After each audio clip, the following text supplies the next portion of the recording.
Welcome to the Berea Podcast. This is Troy. This is Della. Want to bring something different to you this week. As you know, we love Berea and we love podcasting. Well, here's something you may not know. We are not the only podcast in town. No way.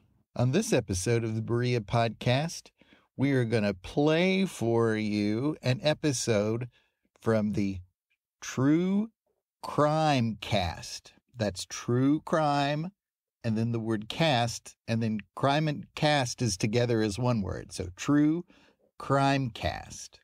There's going to be links to them all over in the show notes. So go over to the bereapodcast.com/truecrimecast, and you'll get to see everything that John and Jamie have put together.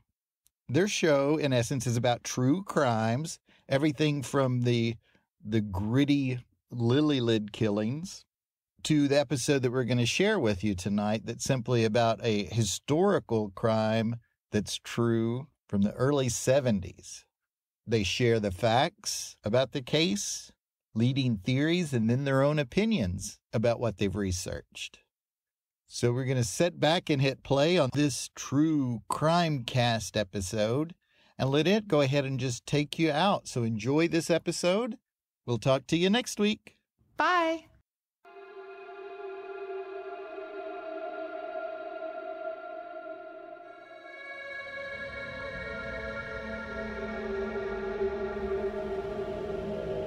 True CrimeCast.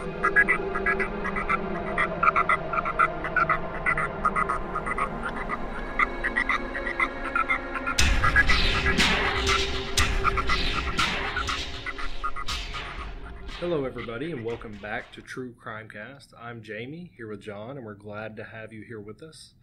Thanks again for continuing to listen and support the podcast. As we're heading into the holidays, we want you to know that True CrimeCast will still be putting out new episodes every Tuesday.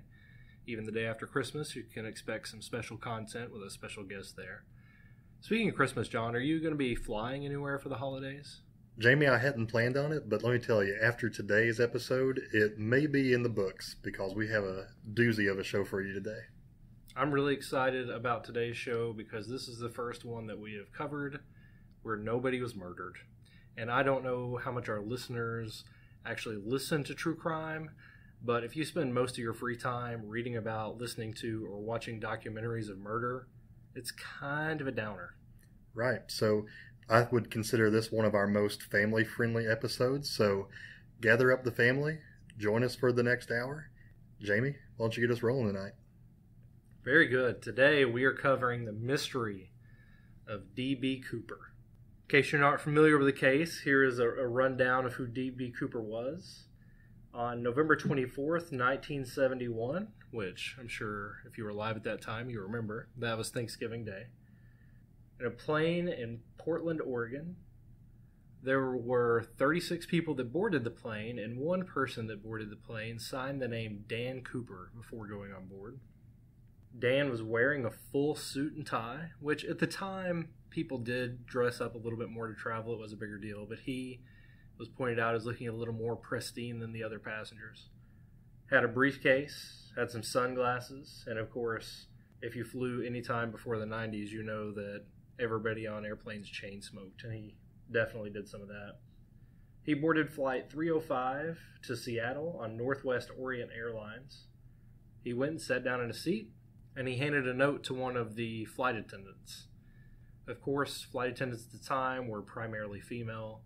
People were known for hitting on stewardesses, and she thought that the note was just a pickup note for her. So she actually went and threw it in the trash. She had walked by a few times, and Mr. Dan Cooper got her attention and said, "Hey, you really need to check out that note. It's not what you think." So she goes, and she picks up the note, and she reads it. And basically what the note says is, "I have a bomb. I need you to land the plane, refuel the plane, give me $200,000 in unmarked $20 bills, and 4 parachutes." It said that Dan Cooper took the note back with him, so we don't know the exact text of the notes. That stewardess's name was Florence Schaffner, and she has been interviewed several times about this. It said that he looked to be in his mid-40s. He had wavy hair, he had dark hair, and after the first time they interacted, he actually put on a pair of really big sunglasses that continued to cover up his look, so it was harder to tell anything about him. Another stewardess named Tina Mucklow sat with him for the rest of the flight. She spent a lot of time talking to Cooper, clarifying his demands. She was kind of the go-between between the pilot and Cooper. The pilot was negotiating with people on the ground, and she was the go-between there. Since this incident, she has actually suffered great psychological trauma. She pretty much disappeared from society for a long time, and then she joined the convent and became a nun.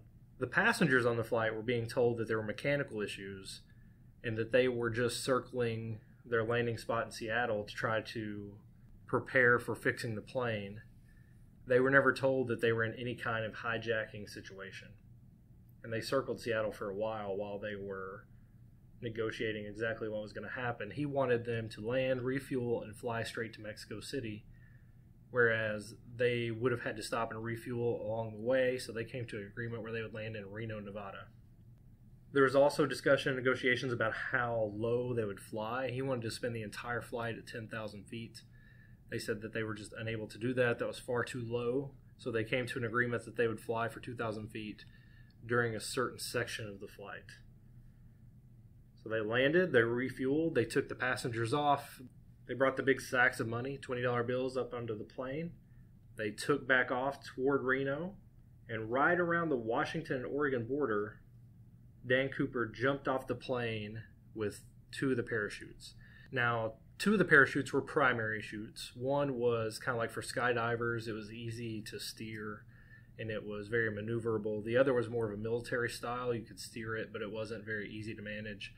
And then the other 2 were backup chutes. Now, an interesting thing about the 2 backup chutes is that one of the backup parachutes had an X on it, a red X in tape, which meant that it was used for training purposes only, and the parachute didn't actually work.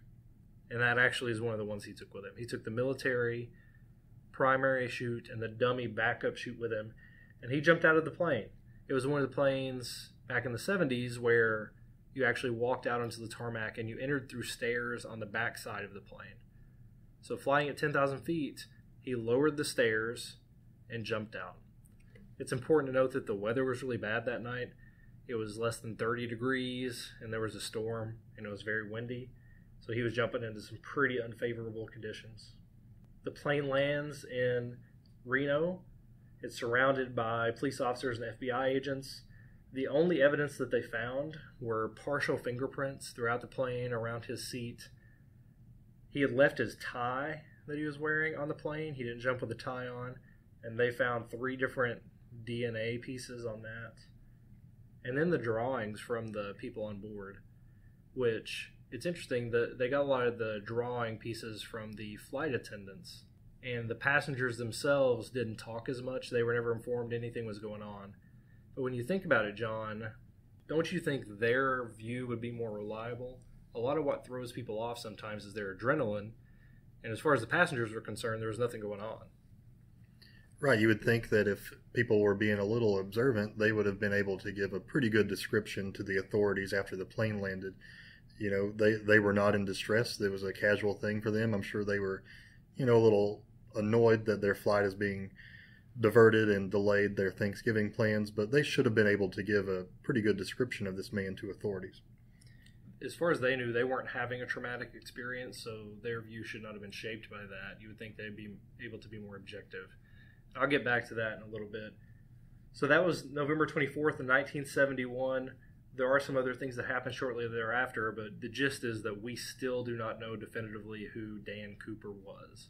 Jamie, another interesting piece that we have from this case is the fact that there were letters being sent as early as 3 days after the hijacking. So can you talk more about that? Sure. The letters they started 3 days after, and they went on for several weeks.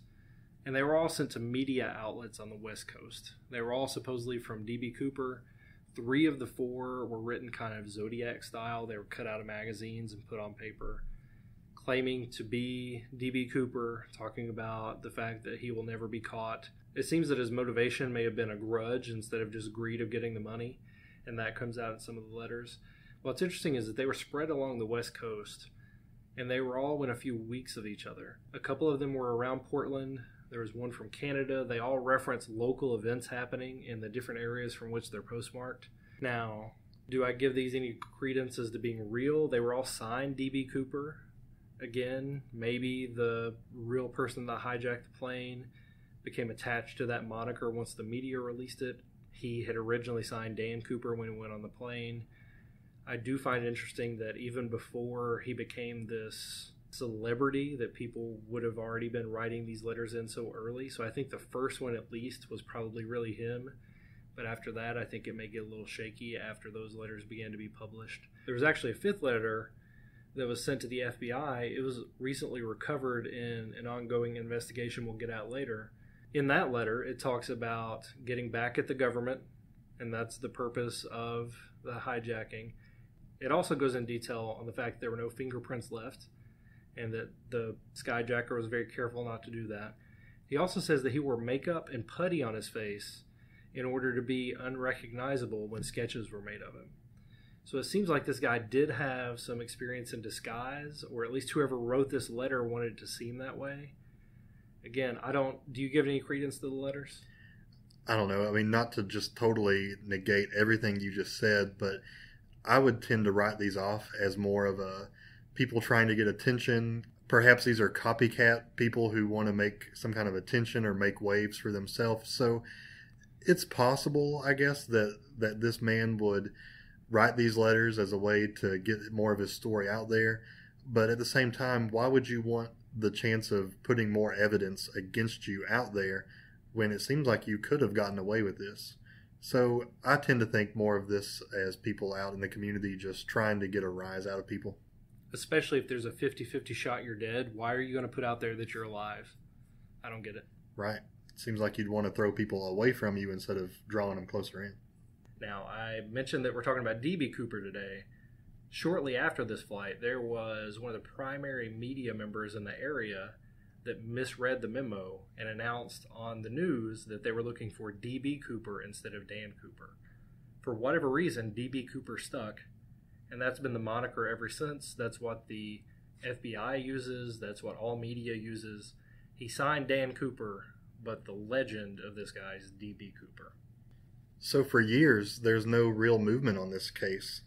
And in 1976, the FBI were able to do something that I thought was a little sneaky but very clever. They were afraid of a statute of limitations running out on this case because there hadn't been any movement. So in 1976, the FBI was able to form an indictment against a man named John Doe, meaning they don't know who did it, so let's just file an indictment on this guy. And basically what this was allowing them to do was to stop the statute of limitations since there was an indictment. And when the day comes that they find this man, they don't have to worry about the statute of limitations being expired.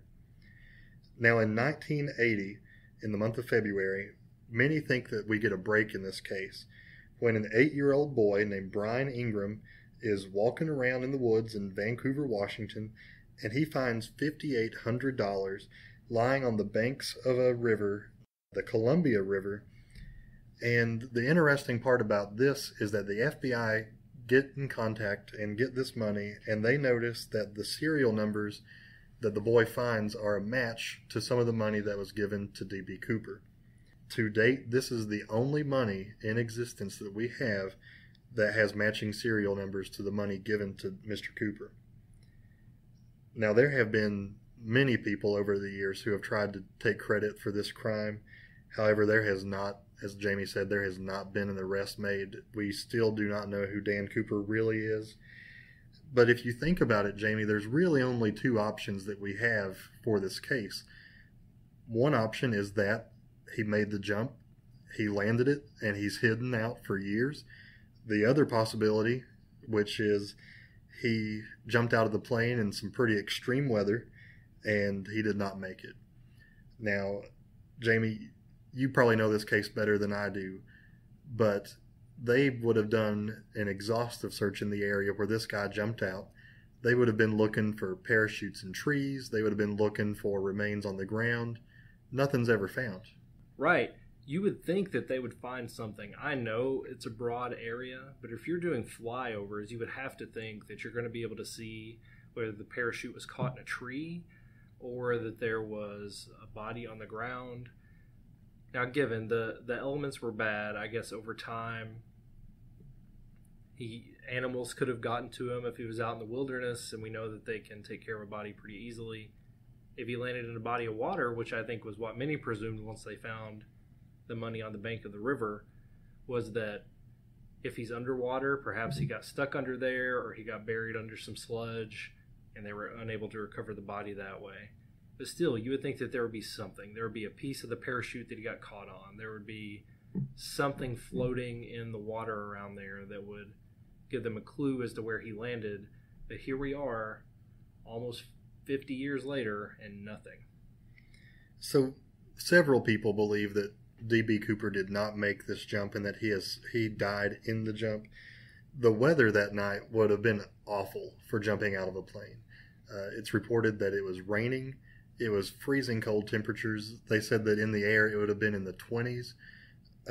So that's not comfortable. I don't know that weather alone would have killed you, but it was also at night, so the visibility would have been terrible.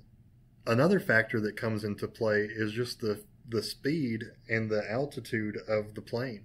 This was not a typical plane that you would have jumped out of, so it was traveling at a much higher rate of speed and a lot higher than a typical jump would have taken place. I've read up on some base jumps out of planes, and you're looking at 2,000 to 3,000 feet. Some skydivers today can jump out over 10,000 feet, but you're talking about the weather factor, the speed factor. It does not make for an easy jump at all. And he wasn't jumping at a specific target, so he was essentially landing in the middle of the wilderness. So it leaves me to question, did he hide a car somewhere? But the landing spot which he would have jumped out of would have been pretty difficult to manage the terrain there.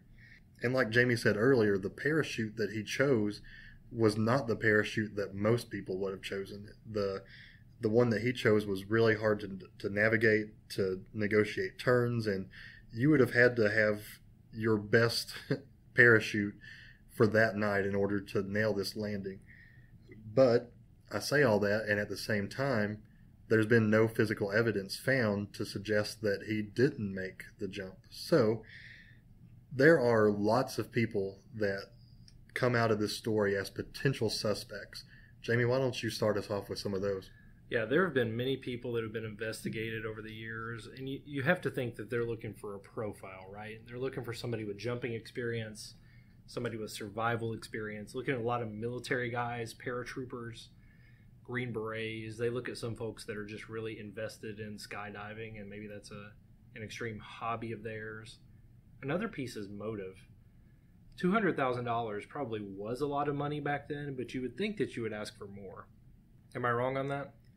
No, I think we talked about this a couple of weeks ago with the John Bonet case, that it's high risk, low reward, in my opinion. $200,000 at the time, sure, it was a lot more than today's standards, but still, if you're going to go big or go home.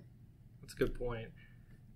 So they were looking for motive. They were looking for men with these abilities, because to put a plan like that into place, to be able to survive the jump, and then to be able to survive the landing. You mentioned the weather. It was really windy.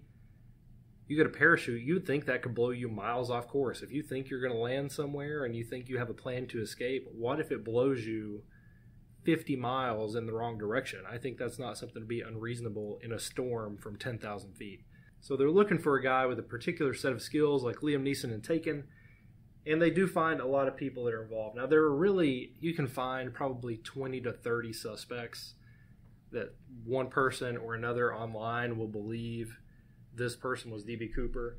I'm really going to focus on the 5 names that I found that most people supported as potential suspects, and then a 6th suspect which has emerged in the last few years that has a really strong case against him. Starting at number 6 is actually a guy who does not meet the profile very much. This guy's name is Kenny Christensen, but he himself was a flight attendant for Northwest Orient Airlines at the time. He worked there for 30 years. serving primarily on the trans-Pacific flights. He went the route that Flight 305 went many, many times. He passed away in the 1990s, and on his deathbed, he said to his older brother Lyle, he said, "I have something very important to tell you." But before he could tell him what that thing was, he died. Years later, when watching a TV documentary about D.B. Cooper, Lyle started to put together that he thought his brother could have been D.B. Cooper. He launched a personal investigation. He hired a private investigator. He talked to book authors, and he looked at documentaries, and he's been a really big piece of this investigation. And he is fully convinced that his brother, Kenny Christensen, is D.B. Cooper. However, there really isn't a lot of evidence to support that. Kenny did not have the skydiving experience or the jumping experience. He was never in the military. Really, the only two pieces that seem to fit for Kenny is that he worked for the airline and he knew about the aircrafts, which there is a story that on the plane, D.B. Cooper had to have help putting down the stairs to make his jump from one of the flight attendants. So you would think if Kenny worked for the airline, then he would have not needed help putting the stairs down. And the other piece is that he bought a house in Bonnie Lake, Washington, shortly after the hijacking, and he was able to pay cash for that. Nobody really could explain it. I guess there are other explanations for coming up with that kind of money, but I don't think that's enough to nail him to being D.B. Cooper. And if you look at the sketches from the flight attendants and the few passengers that did talk, Kenny really looks nothing like that. Now, I know sketches aren't always perfect, but a lot of times when you see a sketch and then the person's finally caught, you can be like, oh, I could see the resemblance, or I could see how they got to that description. But for Kenny, it is really far off, and I just can't make the pieces come together. The second suspect's name is William Gossett. Now, I should start off by saying that there is a primary researcher on D.B. Cooper who, over the course of time, has probably put the most work into this, and his name is Galen Cook.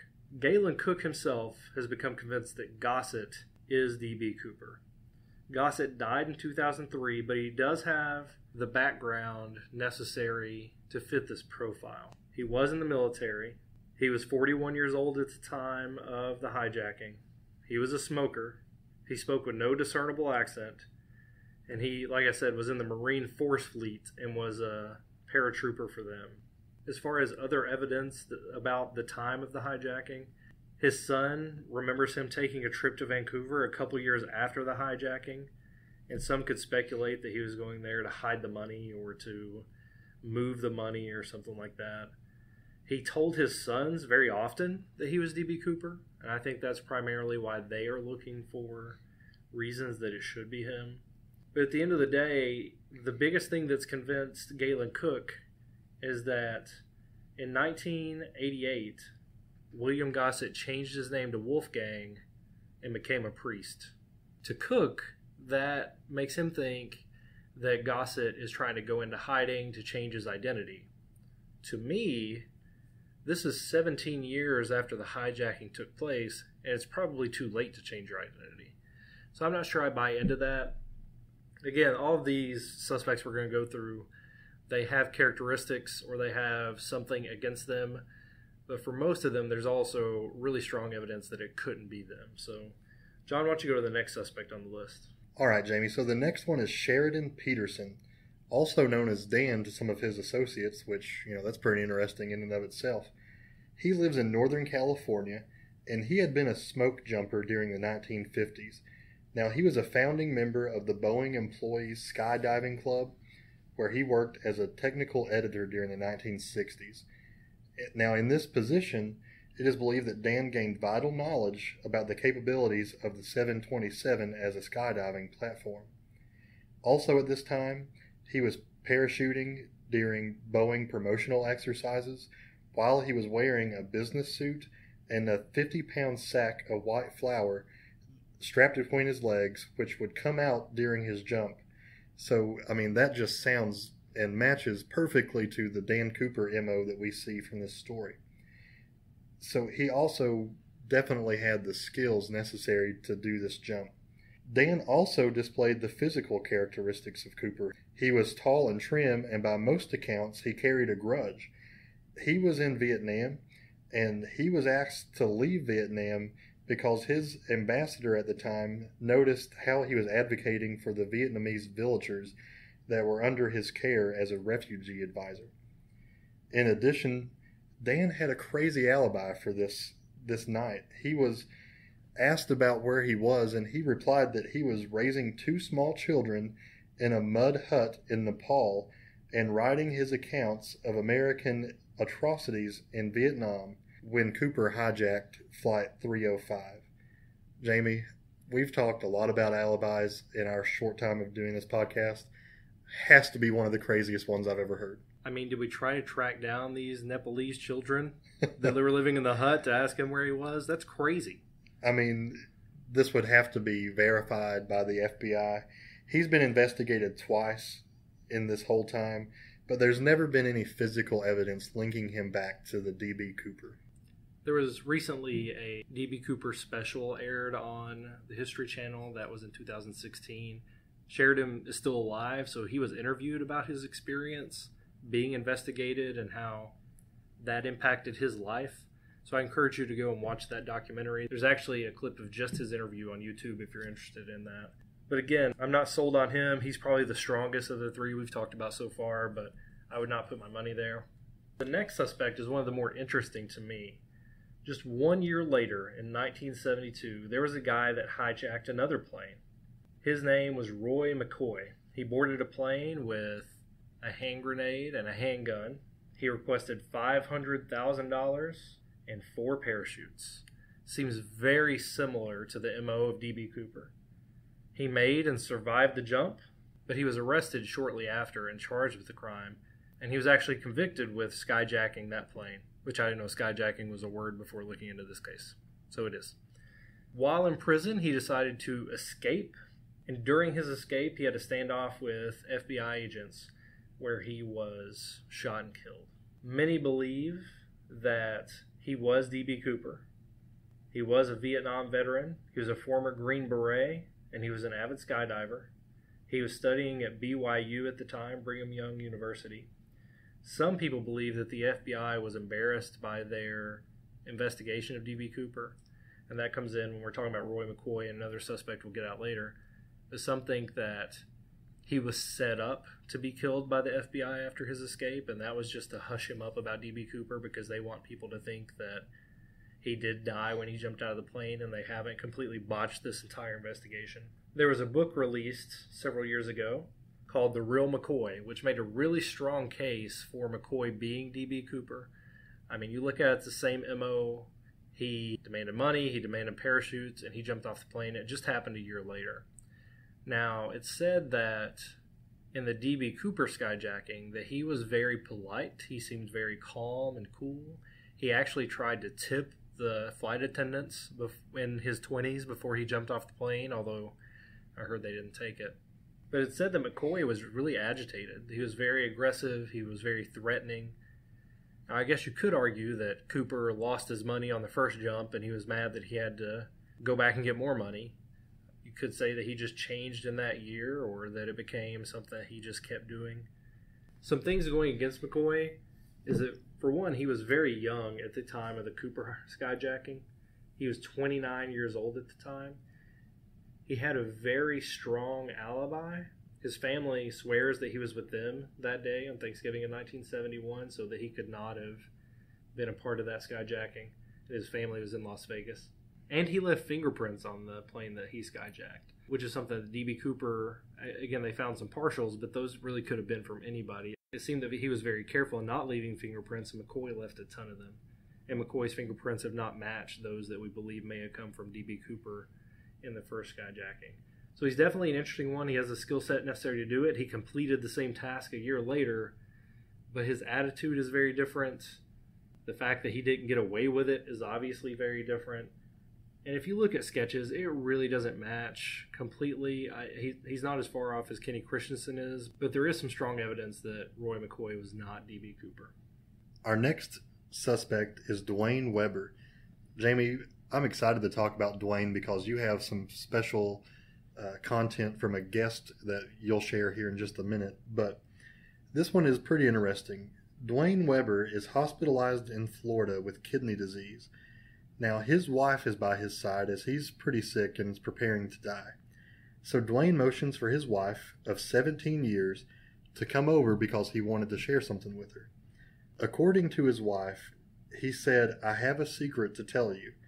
When she said, "What?" he says, "I am Dan Cooper." Now, I'd like to point out here that going back earlier in this case, Dan Cooper is how he signed on to the airplane. However, D.B. Cooper has been what he's been referred to in media ever since. I find it interesting that he referred to himself as Dan and not D.B. Since her husband's death in 1995, Weber started to piece together some clues that he had dropped over the last several years. She talked about him having nightmares and sleep talking during these, where he would say things about leaving his fingerprints on a plane. He also referred to a knee injury that he got when he was jumping out of a plane. Another interesting piece from his wife is when she recalls that he had a library book checked out on D.B. Cooper, and it had his handwriting in the margins. These are some items that she stumbled upon over the last 17 years of her marriage that she really began to piece together after he said this secret to her. Another interesting piece from his wife is when she reveals that he actually has an old Northwest airline ticket. So she wondered, why would he have this and why would he have saved it over all these years? I think one of the most interesting pieces of evidence that we have from this gentleman is his wife also revealed that years back they had taken a walk along the Columbian River.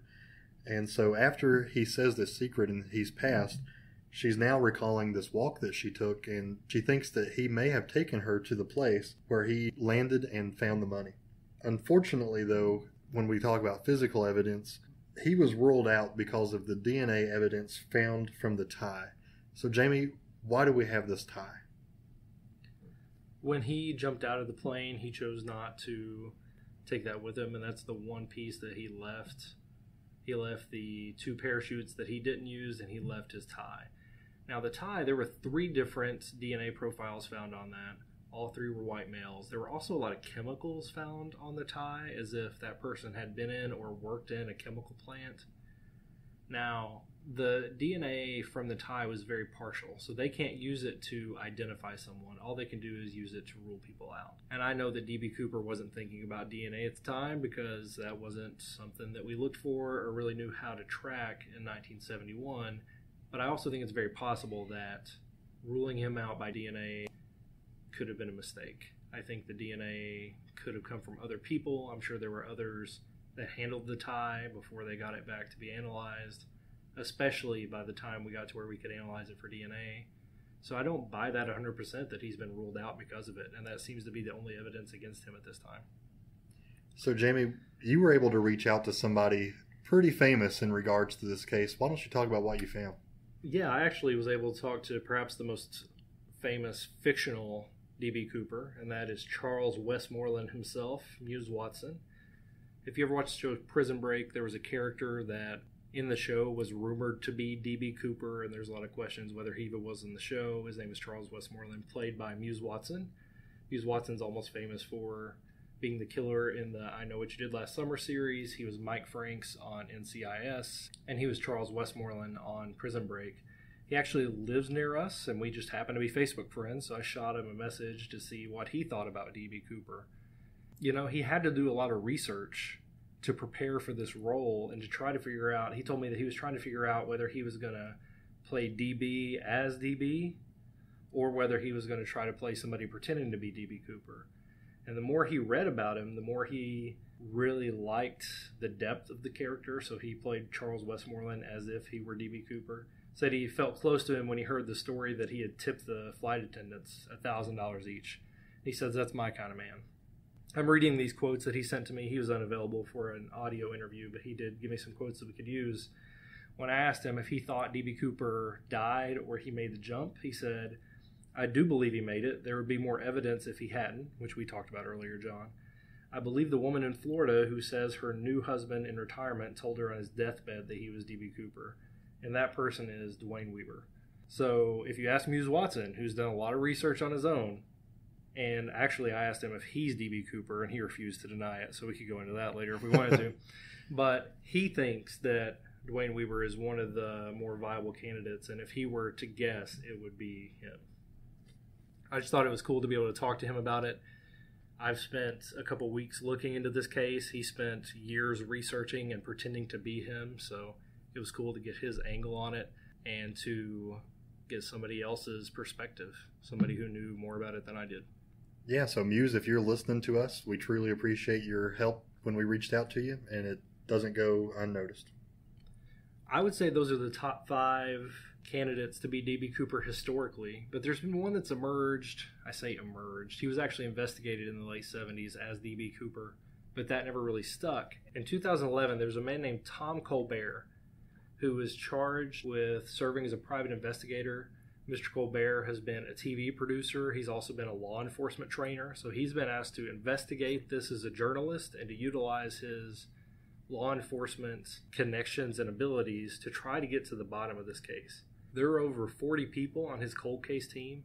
It's a combination of journalists, authors, law enforcement professionals with different emphases, such as people that work on handwriting analysis, people that work on search and rescue. He also has been working with a lot of retired FBI agents.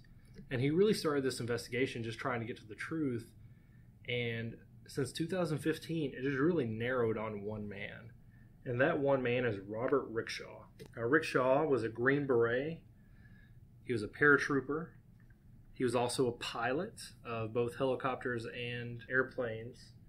In his Green Beret training, it's noted that he was specifically trained in disguise and going undercover when he needed to. He was kicked out of the military about 5 months before the heist. He was kicked out of the military because he had falsified his college records when he applied to be in the military.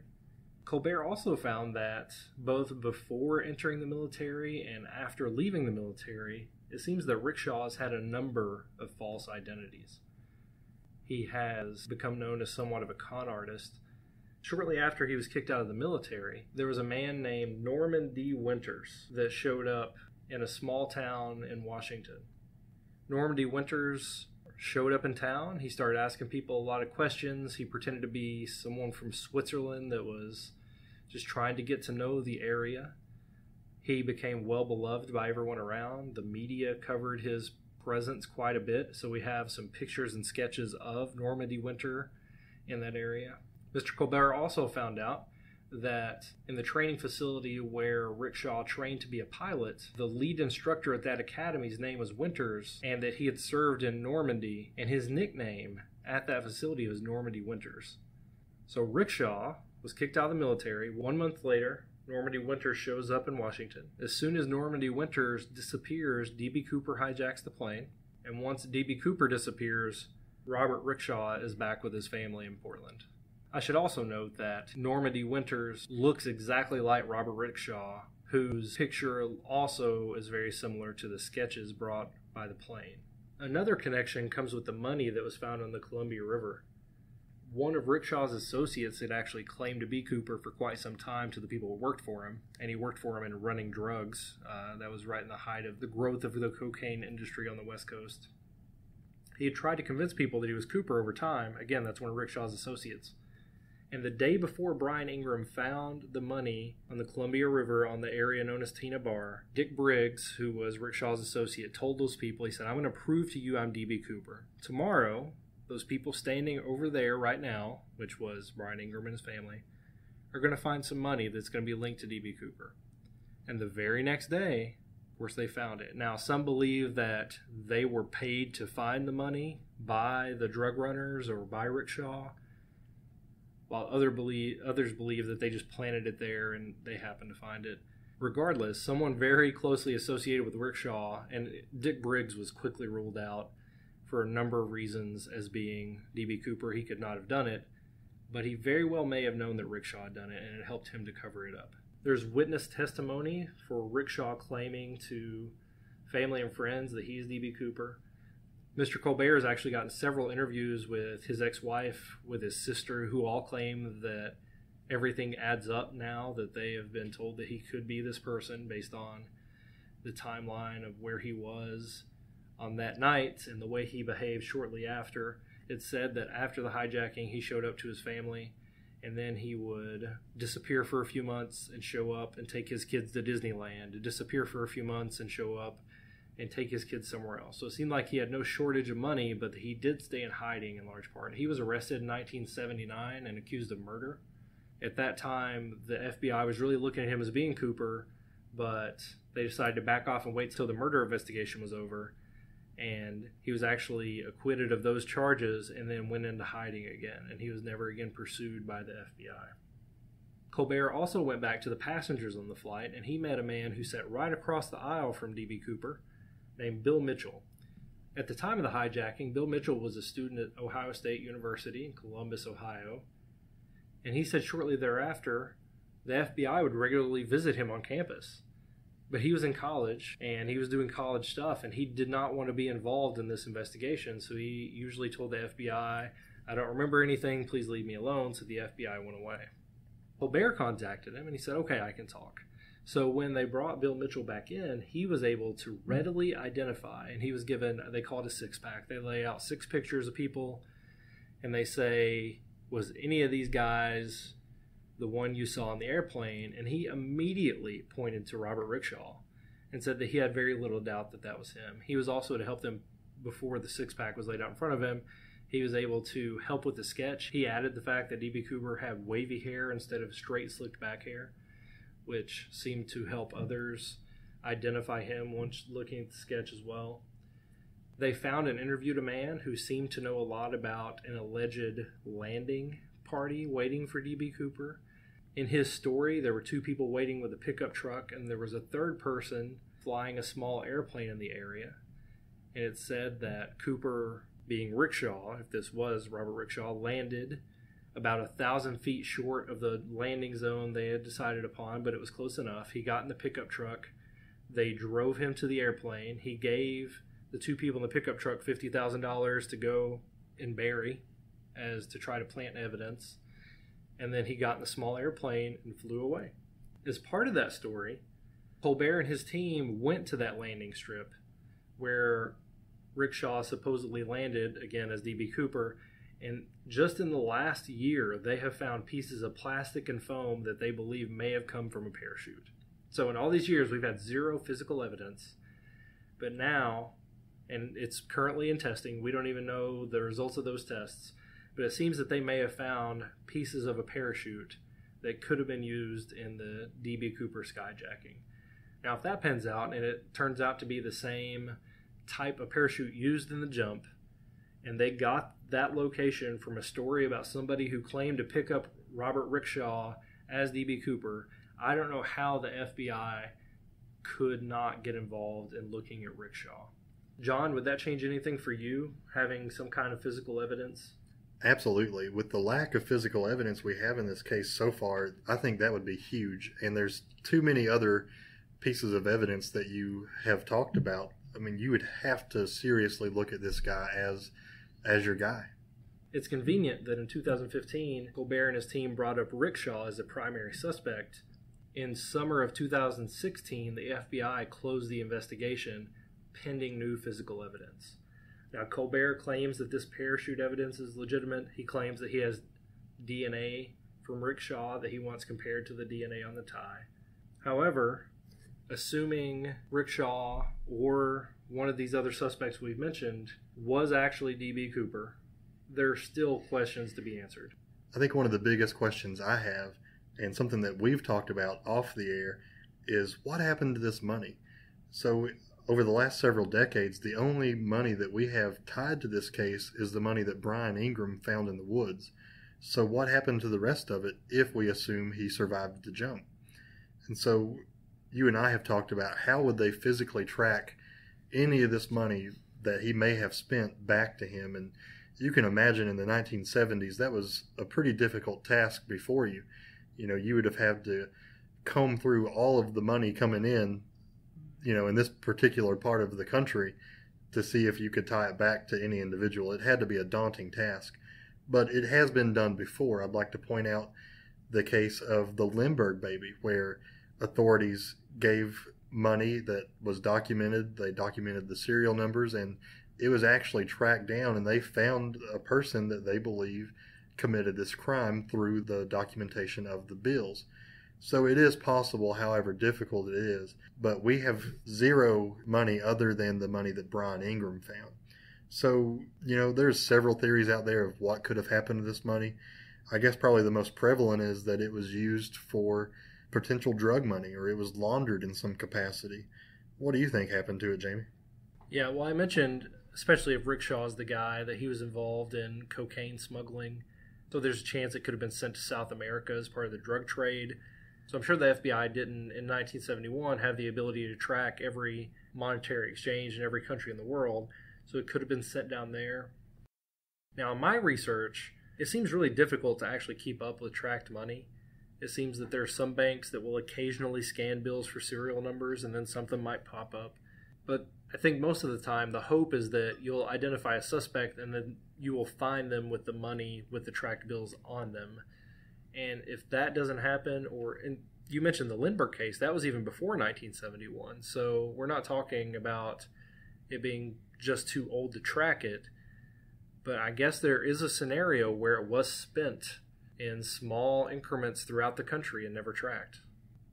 So, Jamie, we went through several suspects. Do you have a belief that you know who D.B. Cooper is based on what you've researched? So you can probably tell by how much time I spent on him that I think the most evidence comes up against Robert or Bob Rickshaw, as he goes by now. He has been interviewed several times. It's been said that he has signed, or at least intended to sign, some movie contracts to sell his story as D.B. Cooper, but that's never actually gone through. It's been said that he has agreed to give interviews, which he has always backed out of.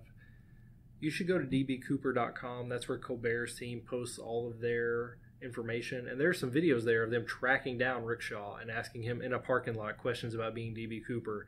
And the answers he gives are so weak, and he doesn't directly deny being D.B. Cooper. I don't think that he died. I know that was our other option because I do like Muse Watson and feel like something would have been found. If I had to bet money on it, it would be Bob Rickshaw. What about you? So I also think that he made the jump. I mean, it's awful conditions, but I think it is survivable if you know what you're doing. And you would have found a body or a parachute or hundreds of thousands of dollars littered throughout Washington state. So I think he made the jump, and I think he's been hiding for years. It's hard to argue against you with the evidence that we have with Rickshaw. However, I kind of agree with Muse Watson on this. I like the possibility of Dwayne Weber in this case. Your deathbed is a pretty emotional time, and if you know that you're going to leave this world, you would tend to say things full of meaning to the loved ones around you. And so after being married to this lady for 17 years, he pulls her closely and tells her probably one of the darkest secrets that he has, and that he is D.B. Cooper. Is it possible that this guy is someone who has been highly involved in this case as far as his reading and just his personal life? He's enjoyed reading about it, and so he wants to say that he is D.B. Cooper before he dies? Sure, it's a possibility. At the same time, I go back to what I said before. This is your last words potentially to the closest person in your life. I don't think you wasted on such a meaningless statement unless you are actually D.B. Cooper. But again, like you said, all this stuff against Rickshaw is really hard to argue against some of that. But I don't think you rule this guy out as a potential suspect either. I agree. Weber was ruled out for DNA, and I'm not sure I buy the DNA preservation from 1971, and that's really the only evidence against him. As you mentioned, it was on his deathbed. I think that's strong. I know other people have claimed the deathbed confession thing. We look back at Kenny Christensen. He never actually said it on his deathbed. His brother just assumed that's what he was going to say, which I find very odd. To me, they're the top two. That's why they were the last two that we talked about, so I certainly cannot argue with you. I do know that Weber is not being actively investigated at this point, but Colbert and his team continue to go after Rickshaw, so it'll be interesting to see if anything comes after that. There is another rumor about Rickshaw that his first wife actually has evidence in a safe and that she's prepared to release that after he passes away. Again, it's just a rumor, but it's something that Colbert has heard from multiple different sources. I think whoever's investigating this case would definitely need to spend some time talking to Rickshaw's first wife, as well as Weber's wife, because the coincidences or the stories that Weber told her or that she picked up on over the years, those could have some huge implications if any of those are true. I agree, John. This is one of those mysteries that I think we still may get an answer to. A lot of the ones that we've spoken about for missing persons or for murder investigations, it seems like it's too far gone. For something like this, the person could still be alive, there could still be physical evidence to be found, and we could still get stories from people. Somebody could confess and it could be corroborated. I feel like there could be an answer to this, and to me, this was such a crazy thing to happen. This hijacking happened in 1971. There was a hijacking in 1972. There were 15 airplane hijackings in 1973. But of course, after that, they started to trail off, and after 9/11, you rarely hear of them. But this is such an interesting story. In some ways, D.B. Cooper has become kind of a folk hero, which is kind of odd. But I think that's why I find him so fascinating. This guy committed a crime that seemed to be fairly victimless. Again, he took money from the airline, but nobody was directly hurt. This wasn't a murder or an assault or a robbery of a person. And he vanished by jumping off of an airplane. And that's just fascinating. I mean, it really feels like the perfect crime.